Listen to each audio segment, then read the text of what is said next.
కాంగ్రెస్ వచ్చింది కానీ నీళ్లు కరెంటు రావట్లేదని ఎమ్మెల్యే మల్లారెడ్డి ఆరోపించారు.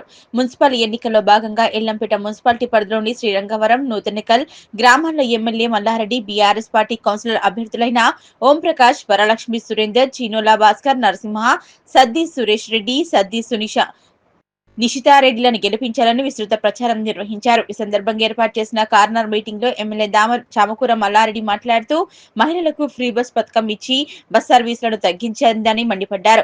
3000 జనాభా ఉన్న గ్రామానికి రోజు మొత్తంలో ఒకే బస్ సర్వీసు ఉండడం బాధాకరమన్నారు. ఉద్యోగానికి వెళ్లేవారు, కళాశాలల్లో పాఠశాలలకు వెళ్లే విద్యార్థులు బస్ సర్వీసులు లేక ఇబ్బందులు పడుతున్నారన్నారు. బీఆర్ఎస్ ప్రభుత్వ హయాంలో గ్రామాలకు ప్రతి గంటకు బస్సు వచ్చేదన్నారు. జనరల్ రిజర్వేషన్ వార్డులలోనూ బీసీ మహిళ అభ్యర్థికి అవకాశం ఇచ్చిన ఘనత తమకే దక్కుతుందని మల్లారెడ్డి అన్నారు. బీఆర్ఎస్ పార్టీ కౌన్సిలర్ అభ్యర్థులను గెలిపిస్తే నిత్యం అభివృద్ధి చేస్తూ స్థానికులకు అందుబాటులో ఉంటారని మల్లారెడ్డి తెలిపారు. ఈ కార్యక్రమంలో మధుల శ్రీనివాస్ రెడ్డి, జగన్ రెడ్డి, రణదీప్ రెడ్డి, శ్రీకాంత్ రెడ్డి, యూనిస్ పాషా, మాజీ సర్పంచ్ జీవన్, భాస్కర్ యాదవ్, దయానంద్ యాదవ్లతో తదితరులు పాల్గొన్నారు.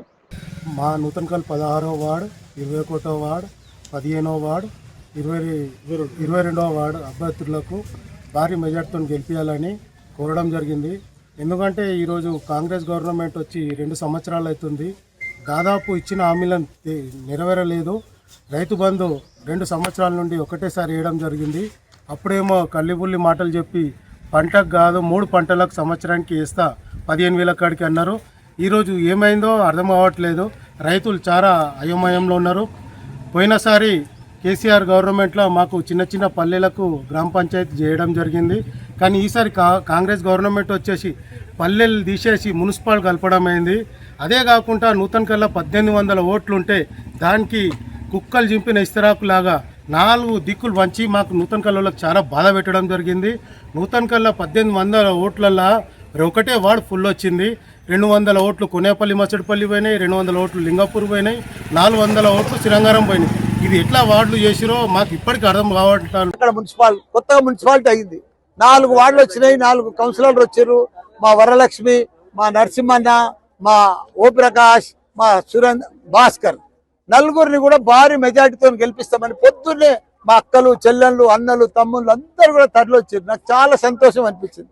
వాళ్ళు ఒక మాట అడిగారు, కాంగ్రెస్ వచ్చింది, బస్ ఫ్రీ చేసిండ్రు, చాలా మంచి పని చేసిండ్రు. కానీ అంతకుముందు గంటకు బస్ వచ్చు, ఇప్పుడు రోజుకొకటే బస్ వస్తుందని చెప్తున్నారు. కాంగ్రెస్ అదంతే, ఇంత బెల్లం చెప్తారు, బెల్లం చేస్తారు, అంతా మాదే చేస్తామంటారు. ఫ్రీ బస్ అన్నారు, ఇలా తిడుతురు మా అక్క చెల్లెళ్ళు. అయితే బాధపడుతుర్రు, ఎందుకు ఆ ఫ్రీ బస్సు? మాకు గంటకు వచ్చే బస్సులు బంద్ చేసి ఒక్క బస్ వేసి 1000 మందిని ఎక్కమంటే ఎట్లెక్తారయ్యా? ఎట్లెక్తారు? ఇది పద్ధతి? ఇది న్యాయమా? ఏదైనా పరిపాలన? 2 ఏళ్ళు అయింది కాంగ్రెస్ వచ్చి, ఒక్క బస్సు వస్తుంది, రోజుకొక్క బస్సు. ఇక్కడ 2000 మంది జనాభా, ఇక్కడ ఈ ఊర్లో 3000 మంది జనాభా.